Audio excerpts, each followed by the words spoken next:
It's 10 p.m. Do you know where your children are? Right now on the 10 o'clock news. A historic day at City Hall. Celebration, ceremony, and a new chapter for New York City. Mamdani represents all of us. It gives people hope for the future. Zohran Mamdani takes the oath of office twice, marking a day filled with pomp and circumstance. That I will faithfully discharge the duties of the office of the mayor of the city of New York. of the office of the mayor of the city of New York. So help me God. So help me God. But the celebration quickly turning to action. The new mayor wasting no time, signing his first executive orders, looking to turn campaign energy into lasting change. The 10 o'clock news starts right now. Good evening. I'm Natasha Verma. Steve has a night off. Mayor Zohran Mamdani pledging a new era at City Hall as he took the stage today. At 34 years old, he is the youngest New York City mayor in more than 100 years. He's also the first Muslim mayor and first to be sworn in on the Quran. In his first speech as mayor, Mamdani focused on income inequality, his vision to make New York City more affordable, and pledged that he will never back down from his socialist principles over fear of being too radical. New York belongs to all who live in it. Together, we will tell a new story of our city. This will not be a tale of one city governed only by the 1%, nor will it be a tale of two cities, the rich versus the poor. It will be a tale of 8.5 million cities, each of them a New Yorker with hopes and fears, each a universe, each of them woven together. And supporters packed the Canyon of Heroes for a block party. Thousands of people watched the inauguration on the big screen, but many didn't actually make it into the party, watching the event unfold while standing in line. Mamdani is wasting no time, signing multiple executive orders. Fox Eye's Kendall Green joins us live in studio with his first action as mayor. Kendall? Hey, good evening, Natasha. Zohran Mamdani is officially the 112th mayor of this New York City, and he hit the ground running on his first day, signing 5 executive orders, 3 which aim to address the city's housing crisis. Now, the first targets the Adams administration, repealing all executive orders issued by Eric Adams prior to September 26th, 2024. That is the date of Adams' indictment by the DOJ. Those charges have since been dropped. The second dictates the jobs of 5 deputy mayors, including one who is assigned to housing and planning. Now, as for the 3 other executive orders, they focus on housing. The first order is to revamp the mayor's office to protect tenants, tasked with penalizing landlords who don't responsibly care for their properties on behalf of tenants. That office will coordinate with city agencies to support renters facing either unsafe or illegal living conditions. The Mamdani administration is also rolling out 2 new task forces to help speed up housing construction to get New Yorkers into homes faster. One is LIFT, or Land Inventory Fast Track Task Force. Its role to identify city-owned land and sites suitable for housing development by summer. He also introduced the Speed Task Force. Take a listen. Speed standing for streamlining procedures to expedite equitable development. This task force will identify and remove bureaucratic and permitting barriers that drive up costs and slow housing construction and lease up, making it more affordable to build and easier to access housing across New York City. With this task force, we're going to be taking an even deeper look, especially for sites that aren't clearly available for housing right now. So they may already have other city facilities on them, other public facilities, or even private facilities that we're in contract for. So it's about trying to find new opportunities for housing, doing a deeper dive into the entire city's inventory. I just heard from Layla Bozart, the city's deputy mayor for housing and planning. Now, Mayor Mamdani announced she will oversee both task forces. Following that press conference, he toured the rent stabilization building in Brooklyn. He got his own view of the conditions tenants face there. Now, Mamdani gave the task forces a 7-month deadline to identify sites to develop for housing, and he shared that deadline is no later than July 1st. Natasha? All right, Kendall, thank you so much. Well, 2026 kicks off with snow. An intense snow squall moved through just after midnight, blanketing the city with a thin layer of powder. But the big story tonight, the bitter cold. Meteorologist Audrey Puente is at the weather wall. Audrey, any chance of a warm-up? Oh, not it looks like for the weekend. It looks like we're going to stay pretty cold for the next several days, Natasha. Let's talk about that snow that came through. We had almost 2.5 inches in Sherman, Connecticut. Bethel came in at 2 inches. We had 1 inch in Trumbull, Connecticut, and lighter amounts towards Weston and New Canaan. In New Jersey, we had 2.2 inches in Morris Plains. Sparta came in at 1.5.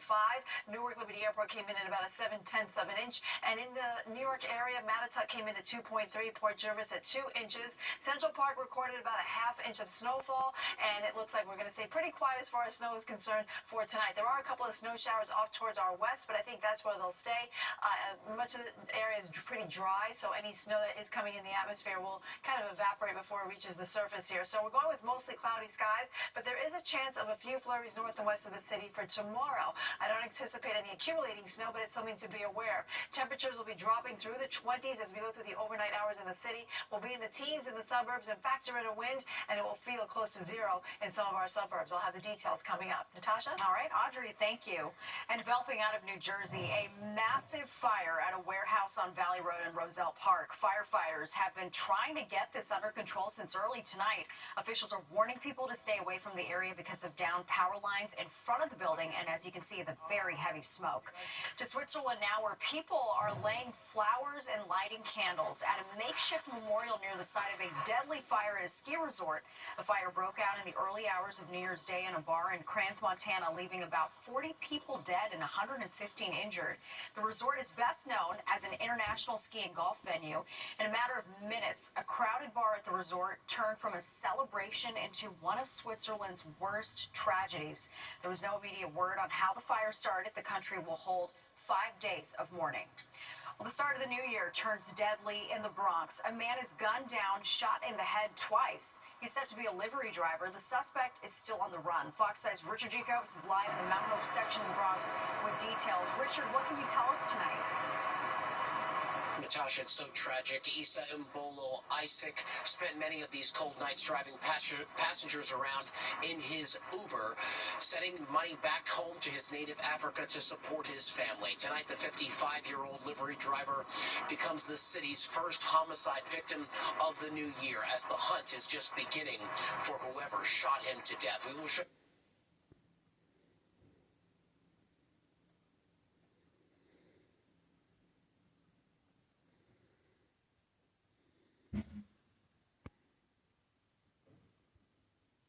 apparently punching towards the driver's side window.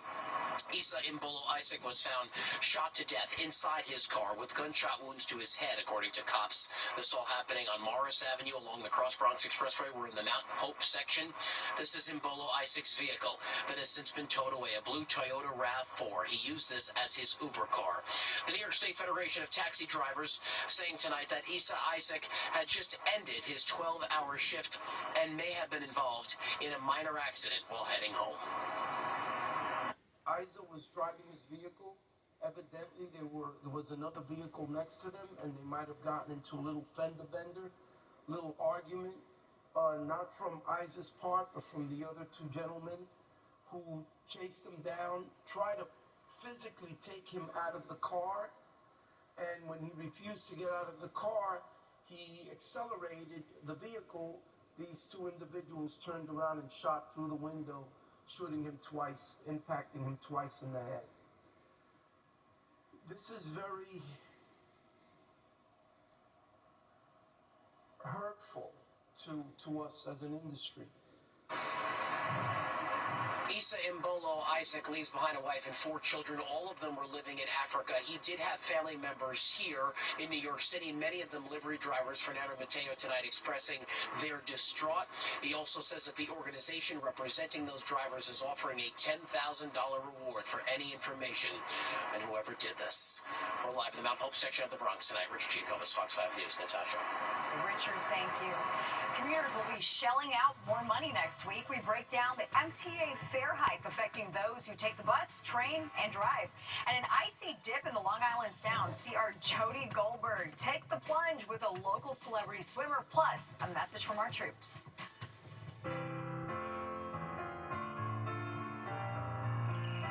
Hi, my name is Staff Sergeant Vasquez. I'm currently at Fort Hood, Texas, preparing to deploy to Europe. I just want to wish my family back home a Happy New Year and a very Merry Christmas. I love you all, and I wish you all very much.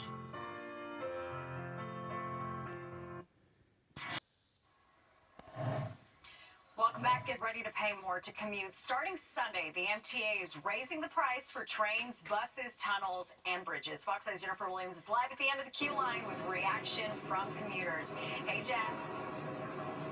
Hey, Natasha, yeah, that's right. And New York Transit riders are getting ready to pay a little bit more as MTA fares will be going up starting on January 4th. Now, this comes after the MTA approved the changes back in September following extensive public hearings that drew over 1,000 comments. Now, the increases come as New York, as we heard earlier, ushers in a new mayor with very different transit ideas.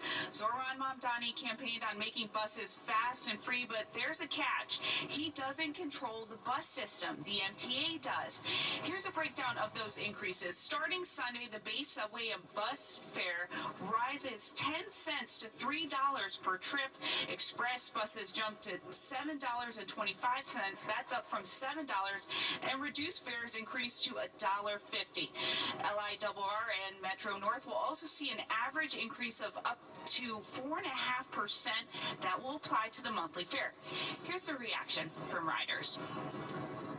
I think that is crazy. Like, I think that it should go down, if anything. Like, $3 just to get on the train and the bus.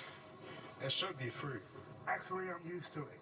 It goes up almost every year, 2 years anyway, so I'm used to it. It's probably a bigger deal for people who either are good at math or don't have the funds to like calculate when you add up those 10 cents over the course of, you know, days and weeks and months.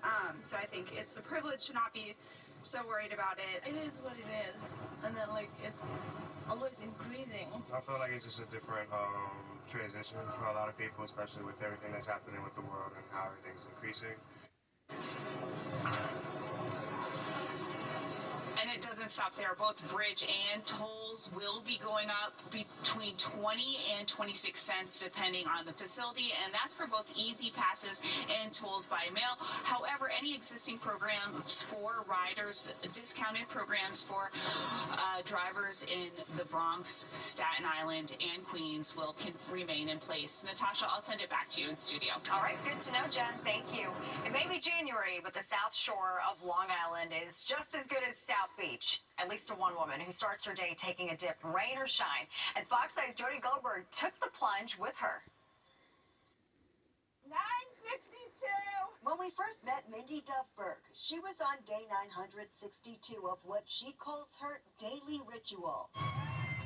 The 52-year-old tells me the Atlantic Ocean is her sanctuary. It all started after one of the hardest times in her life. My father passed away, and I really could not shake the grief out of me, but I also was in a car accident and suffer from chronic pain disorder. So for the last 3 years, rain or shine, sleet or snow, the Reiki Master teacher has never missed a morning. You can't let your mind say, don't go. And today is no exception, even though the temperature is 28 degrees. Maybe top 5 coldest days. The ocean a balmy 43 and the wind unforgiving. It's very, very windy. In other words, perfect conditions for number 1003! I have not missed a day.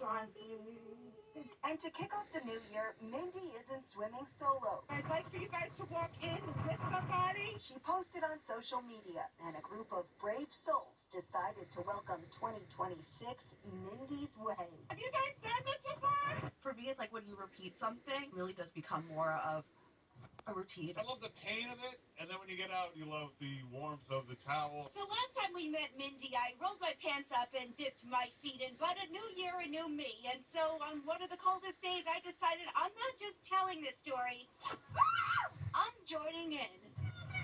I felt frozen and free, but I'm not sure I'd do it again. As for Mindy, she plans to keep showing up. I will stop when I say to myself, I'm done.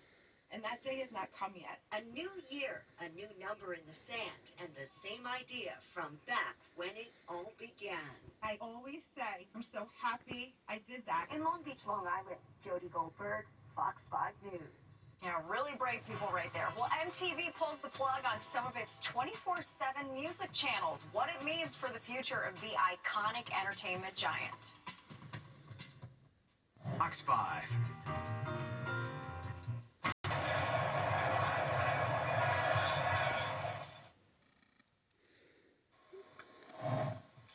After 44 years, MTV is officially dead. The iconic 24/7 music channels that shaped the music charts for decades has shut down globally. Fox 5's Stephanie Bertini has the final goodbye as fans mourn the end of an era.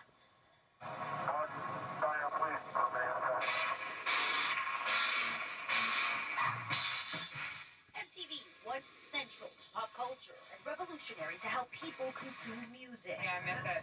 MTV, I think of it as like back in the old days. Where like You think of it as an older thing? a little bit, but I think it's still the OGs. Remember this hit? It was a song marking the end of an era and the very first music video to ever air on MTV. Now, a different era gone, as 24/7 music video broadcasting on MTV music video dedicated channels across the globe are no more. We live in this on-demand culture now where, you know, when you want it, you can get it. And in its heyday, you know, MTV provided that space for content when you couldn't, when it wasn't literally at your fingertips like it is now.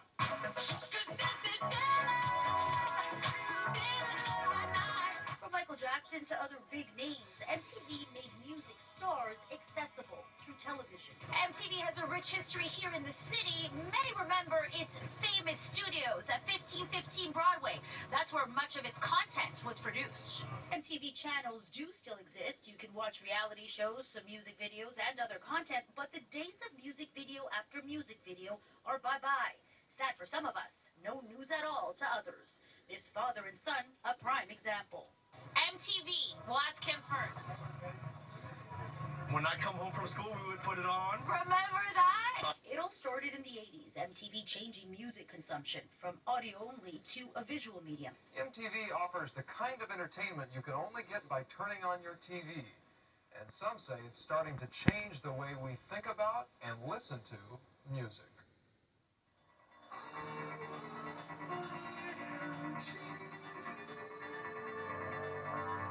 As things change, we change, but maybe miss a little of what was. I want my MTV. Stephanie Bertini, Fox 5 News. That is such an end of an era. All right, let's check in with Audrey now. For watching the videos on MTV, the music videos, I can't believe it. All right, and we'd like to see an end to the cold weather that we've been I would experiencing. love to see that. The end of this cold era, that would be really nice. So I think we'll get a little bit of a break as we go into next week. But for now, it's going to be pretty chilly right through the weekend, folks. 36 degrees is all we got to in Central Park today. The average high is 41, and we're going to stay below that average high for the next few days. Temperatures are in the 20s across Long Island. We have 19 in Bridgeport. It's 14 in White Plains. Single digits now being found up in Poughkeepsie, as well as over towards Monticello. And all of these temperatures are running much colder than they were at this time last night. Our winds have come down a bit from earlier today, but they're still kind of light, anywhere between 5 and 10 miles per hour. So that is adding to the chill factor, making it feel like the teens across much of the area, with a wind chill of 2 degrees right now in Monticello. So it's pretty frigid out there tonight, and we're expecting more of the same for tomorrow. On the satellite and radar, we're clear across the tri-state area. We have some clouds building in from the west, and it looks like we also have some snow coming in across Pennsylvania and western New York. I think most of it will stay off to our west. We could get a few flakes flying across the Poconos, maybe into Sullivan County, as well as the higher points of Sussex County in New Jersey. But everyone else should stay dry. Again, we'll just have increasing clouds. Now, tomorrow there will be a chance of a couple of flurries, especially north and west of the city, with the passage of this quick impulse that's coming through here. But mostly we're going to be covered by high pressure, which is going to be our dominant weather feature as we go into the next couple of days, at least right through the weekend. All right, here it plays out on our Futurecast. So we're dry right now. We have those snow showers off to our northwest. When we wake up tomorrow, we'll generally see a mix of sun and clouds, and that will be the trend as we move along through our Friday. But towards the afternoon, we could get a brief snow shower or snow flurry, especially north and west of the city, but that's about it. For the most part, I think a lot of us will stay dry tomorrow, but we'll see clouds to start the day with sun breaking through from time to time through the afternoon. On Saturday, more of the same, a mix of sun and clouds. Off to the south, though, there is a system that will pass over, and that could throw back some snow showers across the Jersey Shore, I think from, let's say, LBI on southward, but everyone else should stay dry, again with a mix of sun and clouds for the most part as we go through Saturday and even into Sunday. Now, tonight's lows, very cold. Teens for most of the area, single digits to the north and west. Factor in the winds and it will feel even colder. And tomorrow's highs, much like today, struggling to reach the freezing mark. We'll get to 31 in the city, 29 in White Plains. It'll be 20s for you in the Hudson Valley, and when we factor in a little bit of a breeze, it will definitely make things feel a little bit colder. So of a mixed skies, we go into Saturday. Sunday, we have a nice dry stretch of weather continuing. In fact, we don't see rain until we get into late Monday night, and really Tuesday morning, we could have a little bit of a messy mix, but rain returns in earnest on Wednesday as temperatures rise into the 40s by then. Stay tuned. More of the news will be back right after this commercial break. It wasn't just the Times Square ball that dropped at midnight. Cities across the country dropped some very odd items to ring in the new year. People living in Idaho got to watch a 17-foot long potato. Yes, a potato drop outside the Capitol in Boise. This is the 13th annual potato drop, and it's been nominated 3 times. 3 times as USA Today's best New Year's Eve drop. Bethlehem, Pennsylvania dropped a 400-pound Peeps chick. That city is home to the Just Born Candy Company. The event was geared towards families, so the chick was lowered nice and early around 5:30 p.m. And from Peeps to pickles, in Mount Olive, North Carolina, the town celebrated the new year with a giant pickle falling into an oversized jar. The town is known for its pickle company, which offered free samples to all of those in attendance. I learn something new every day. It's great. That does it for us tonight. If you missed any part of the 10 o'clock news, you can always catch an encore on our free streaming app, Box Local, where you can stream our newscasts anytime. Have a great night.